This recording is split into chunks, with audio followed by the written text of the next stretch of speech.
The courtroom has seen a lot of drama over the years. From shocking statements, and we are under some of the most vicious, fabricating, fictitious government you ever seen. And angry defendants. Mr. Lloyd, watch your tone and the way you speak.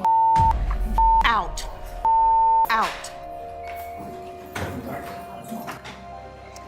To the most shocking lack of remorse. Tell you point blank, I have not 1 ounce of remorse for TereseAnn's death. But when these killers were sentenced, they did the unthinkable in court. As we take a look at killers' reactions who did not care about getting life sentences.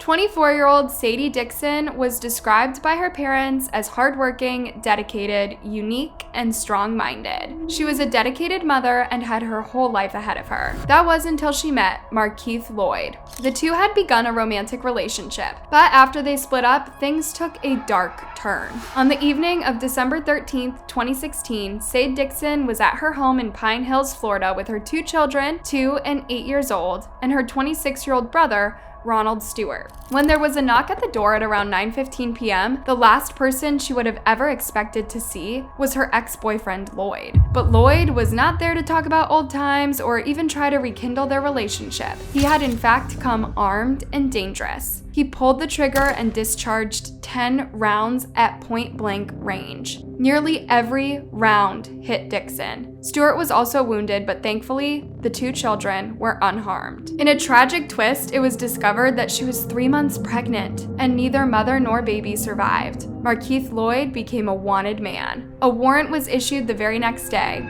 but he managed to avoid the authorities for several weeks over the holiday period. Text messages later show the true nature of Loyd, as he sent the most shocking message to his former girlfriend. In those texts, Loyd reportedly said, quote, "Don't know if you gon' make it, hope you don't," end quote. Records show hours later he texted her again saying, quote, "You caused this." Just after New Year's on January 9th, 2017, the Florida Department of Law Enforcement obtained a warrant that would allow them to tap into Markei's phone and bring their fugitive to justice. Loyd was in a lot of trouble, but this maniac had not finished his reign of terror yet.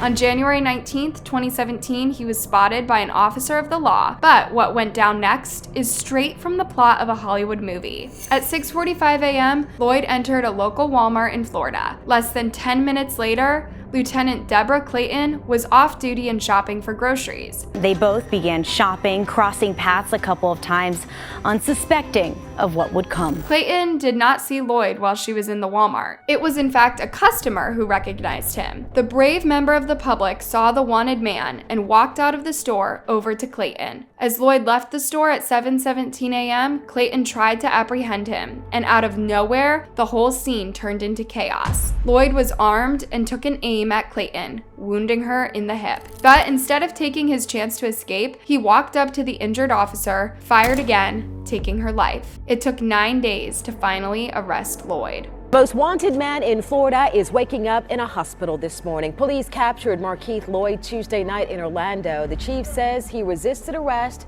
and he's now being treated for minor injuries before they haul him off to jail. Those minor injuries ended up with Loyd losing an eye, a price many say he deserved. His behavior in court not only lacked any respect, but he also lacked any remorse. Markei continued to disrupt the courtroom at every opportunity. Mr. Lloyd, watch your tone and the way you speak. Out.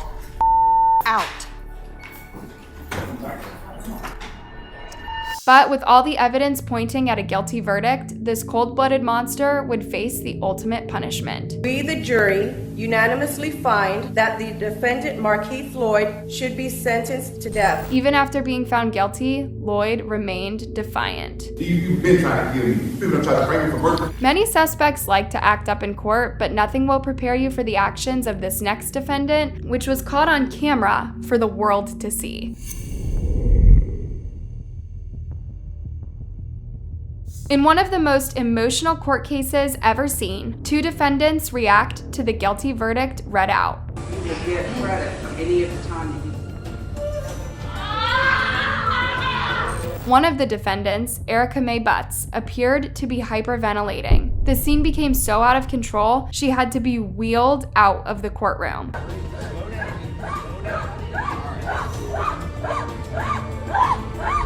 But things would get even more dramatic when Butts' mother saw what was happening.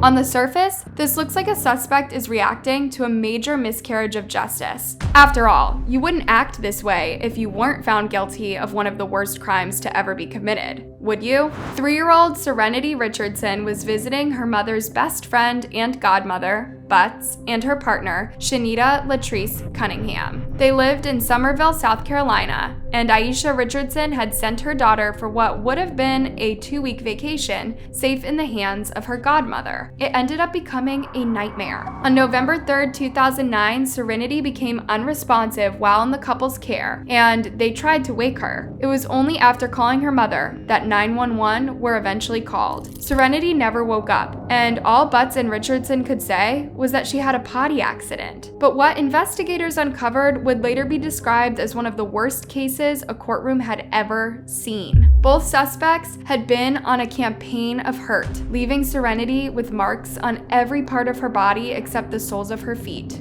The evidence spoke for itself, leaving no doubt both defendants were guilty as charged.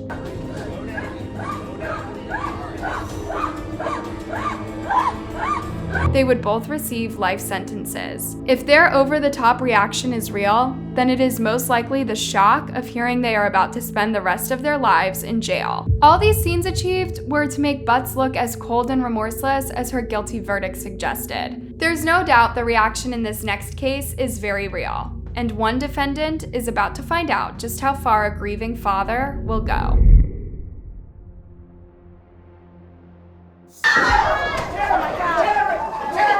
The courtroom erupts into mass chaos as one man faces the consequences for his action. Michael Madison was linked to the death of 3 people. But this isn't Madison trying to harm his lawyer or the judge. In fact, this isn't even Madison at all. This is the father of one of his victims. How far from him were you? I'm gonna say anywhere from 10, maybe 15 feet. What Madison did in the courtroom that day caused this father to totally lose his control. And after you see for yourself, you might just agree with him. Did you look him in the eye? Well, that's what I was trying to do because I wanted to get to see the person who hurt my daughter. July 19th, 2013, and police are checking out a strange smell reported by concerned residents coming from a garage in Cleveland, Ohio. Madison had been renting out that garage, and what police found inside was enough to turn even the strongest stomach. Inside lay the body of 18-year-old Sherelda Terry with marks around her neck. She had been there for quite some time. She had last been seen leaving an elementary school on July 10th, where she had a summer job. This grim discovery would be the start of one of the most disturbing cases Cleveland had ever seen. That chilling headline from East Cleveland, authorities believe they could very well have a serial killer in custody. Along with Sherelda, they also found the bodies of Angels Deskins and Shatisha Shealy, and all victims had lost their lives in terrifying ways. After a 2-hour standoff at his mother's house, Madison was finally arrested. On July 22nd, 2013, he was charged with 3 counts of aggravated murder. His bail was set at $6 million. Madison had a history of hurting women, but this time he would face the full weight of the law and the crushing evidence they held against him. When the case hit the courtroom, the most incredible drama unfolded. While the father of the 18-year-old Sherelda, Van Terry, began to speak, the man who took her life did the unthinkable. When I turned around to look at him, and he hit me with that grin, I lost my mind. He grinned at you. Yes, he did. The father risked contempt of court and even jail time, but he could not stop himself after such a disrespectful reaction from Madison. You snapped, you leapt. What did you hope to do? Van Terry gave the only answer any parent would. Actually, I want to break his jaw, get that grin off his face. Notice how Madison keeps smiling, proving the only place this maniac should be is safely behind bars. For his actions, he would receive the harshest punishment of all and pay the ultimate price. That brings us to one of the most heartless killers to pass through the justice system, one who didn't even flinch when he was told he would be put to death.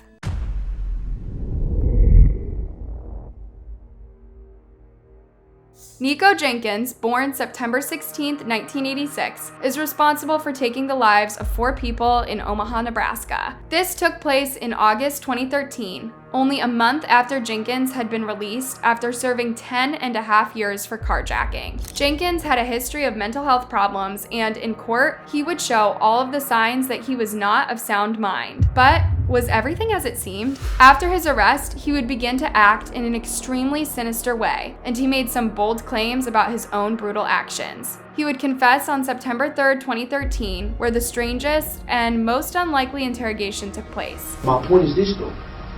This family didn't deserve this. Right. This could have been prevented. Over the course of 8 hours, Jenkins told the police that the acts were sacrifices to an Egyptian god named Apophis. And this would be only the beginning of the craziest story ever heard in court. Convicted killer Nico Jenkins continued a history of strange court appearances. The judge received a letter from Jenkins telling him he wanted to plead guilty and said he would protect Ferguson's kingdom at all costs. He then later claimed the deaths were a result of his mental illness, blaming schizophrenia, bipolar disorder, and obsessive-compulsive disorder as the reason for his actions. The judges weren't buying it or his unusual behavior and ordered an evaluation of the defendant. Lo and behold, he was deemed fit to stand trial. He was asserting that he was crazy. He was disputing all the factual basis. And as you could hear today, he still wants to kind of litigate his guilt innocence and doesn't seem to be able to grasp the fact that always one to cause controversy, Jenkins was out to make sure the court could hear exactly what he wanted to say. He told the judge during the sentencing process he wants to represent himself without a lawyer. And so a trial began that was filled with controversy and moments just like this. On Friday, Jenkins got into an argument with his attorney, who thought it best for his client to withdraw the no contest plea. the judge says he's competent, so he can do what he wants to do. All was not well between Jenkins and his attorney, Tom Riley. Now, an interesting point that Jenkins brought up in court today, alleging that Riley actually makes a lot of money on this case and didn't want to, quote, let this cash cow disappear. The judge had to remind Nico Jenkins that Tom Riley's a publicly elected official who has a set salary. In May 2017, Jenkins was sentenced by 3 judges. Therefore, this panel finds that the death penalty is appropriate, should be, and is hereby given for each of the 4 murders by the defendant. He would also serve 450 years on other charges, all connected to his victims. Jenkins had spoken to the press and courtroom at all opportunities during his trial, but when his sentence was read out, he suddenly seemed lost for words. This wasn't the only high-profile case where a defendant represented themselves, only this next defendant pushes that right to the edge. This is the worst case ever in my life, and I have seen some horrors. Ronnie ONeal was responsible for the death of his girlfriend, 33-year-old Kenyatta Barron, and his 9-year-old daughter, Ronnie ONeal, in Riverview, Florida. He also attempted to take his son's life, also called Ronnie, leaving him with life-threatening puncture wounds on his body. This all happened on the evening of March 18th, 2018, when one family's lives would be shattered forever. 911 received a call from an unknown woman, and in the background of the call, there was a male voice screaming. What's the address of your emergency? What's going on? I think I got shots fired at 4365 Rose Garden.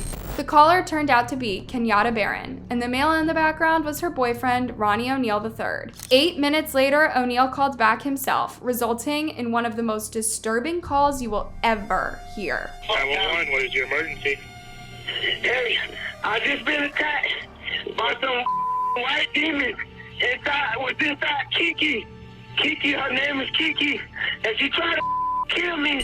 When officers responded, they found a scene straight from a horror movie, with the house on fire and the victims lying motionless. I found that I was slipping, which I couldn't figure out why, because I hadn't applied a lot of water. So I ducked down to the ground to try to see exactly what I was slipping on, and I realized that the floor was covered in blood. They had only one suspect in their sights. Luckily, Ronnie ONeal IV managed to survive his injuries and would make a full recovery. He would later make a brave decision to appear on the stand and testify against his own father. What took place during the trial has to be seen to be believed, as this courtroom became a stage for ONeal, and he intended to put on the biggest show of all time. It started on June 21st, 2016, and from day one, it was clear this case was going to be explosive. They tampered with that video because they didn't want you to know the truth. ONeal appeared to be making a mockery of the justice system, putting in a dramatic and unnecessary performance to a stunned court. He claimed he had to take his girlfriend's life as she was putting their daughter in danger, and it happened while he was protecting the family. This was an attempt to use Florida's stand your ground law, but ONeal's fate was sealed when he came up against the prosecution's strongest witness, his own son. I just saw my dad holding a shotgun and my mom and mom screaming at him. And your father had a shotgun. What happened next? What did he do? My mom ran to my sister's room. My mom ran, and then my dad said, "Come here and come kill the B-word." His behavior in court did nothing to either hinder or help his case, and the evidence against him was more than enough to find the conviction the prosecution wanted. Hear any shots from the shotgun before that? Yes. ONeal would be sent down with 3 life sentences, and just for good measure, the judge also made sure there was no chance of parole, ever. In the next case, we meet a man who knows no remorse. In a packed courtroom, he taunted the victim's mother in a display of pure evil.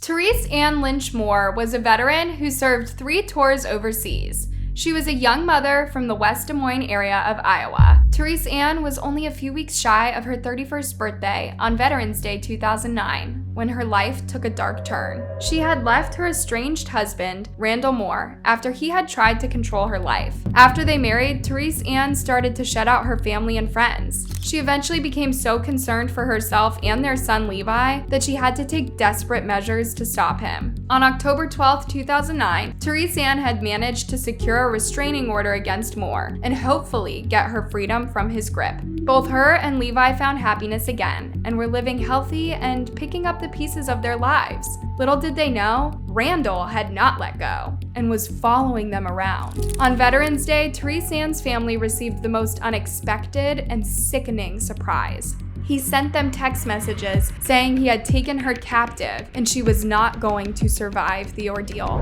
He had taken her from the parking lot of a local mall and forced her to go with him to the apartment they both used to share. Neighbors heard 2 loud bangs coming from inside and alerted local authorities. Officer Todd Rowland was the first on the scene and came face to face with danger. Okay, 303 Adam's been hit, officer down. And Moore showed no signs of stopping there. Suspect's armed with 20 shells, advises nobody come to the door as he will again. Moore then shocked everybody when he picked up the phone and called 911. I didn't want to do any of this. Okay. But I'm telling you, all I wanted was my son. I just wanted to see my 7-month-old baby. That's all I cared about. He eventually gave himself up, bringing this dramatic standoff to a close. But this case would continue to hit the headlines due to Randel's behavior and his apparent lack of remorse at his own selfish actions. He was found guilty as charged and barely flinched when the verdict was delivered. We, the jury, find the defendant guilty of murder in the first degree. We, the jury, find the defendant guilty of kidnapping in the first degree. When it came to his sentencing, TereseAnn's mother, Sheila Lynch, had harsh words for the man responsible for taking her daughter's life. What you did to my daughter, TereseAnn Marie Lynch, was evil, hateful, and despicable. You are now dead and rotting and repulsive to me. In an outrageous outburst, Moore came back at Lynch with the most depraved comment. It could have all been prevented. All you had to do is let me see my kid. Now you're never going to see her again. By this point, the judge had heard enough. If anybody didn't know what a piece of work you were before you start talking, they know it now. The court doesn't allow me to punish you any more than I'm doing now. If I could, I would. And that leaves us with the worst of the worst. The man who had no respect for anyone or anything. All right, I need to have you raise your right hand for me. I'm leaving this Okay, court. all right. Pull me back from my cell. Okay, stop.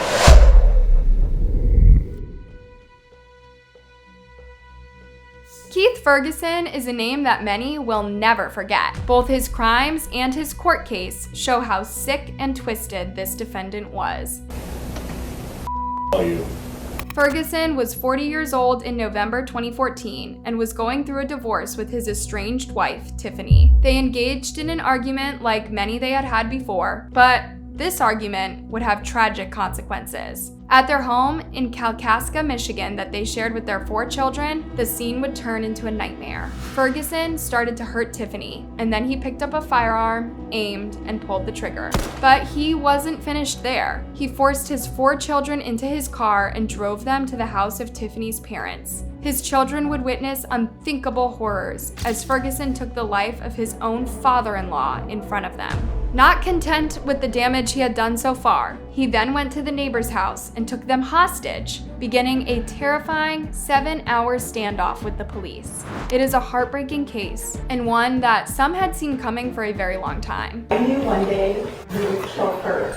With so many lives lost, Ferguson would face the ultimate punishment if found guilty. The defendant has already murdered multiple people, and fled, and has taken hostages. Which makes his actions and contempt in the courtroom even more bizarre, baffling everyone in the room. Mr. Ferguson, can I get you to stand up there at the podium, please? And then he takes it a step too far. All right. Pull me back from my cell. Okay, stop. But the most upsetting might be the reaction of Ferguson when asked about his children. In the end, it was the judge who had the final fitting words for Ferguson as he delivered a life sentence. You may not meet the clinical definition of insanity, but there's clearly something fundamentally wrong with you. Each of today's accused displayed unusual, disrespectful, and even terrifying behavior, both in and out of the courtroom. But they can protest as much as they like, from behind the bars of a prison cell, where freedom is a thing of the past. Let me know what you think about these cases, and don't forget to like, subscribe, and turn on those notifications so you can keep up with every disturbing case.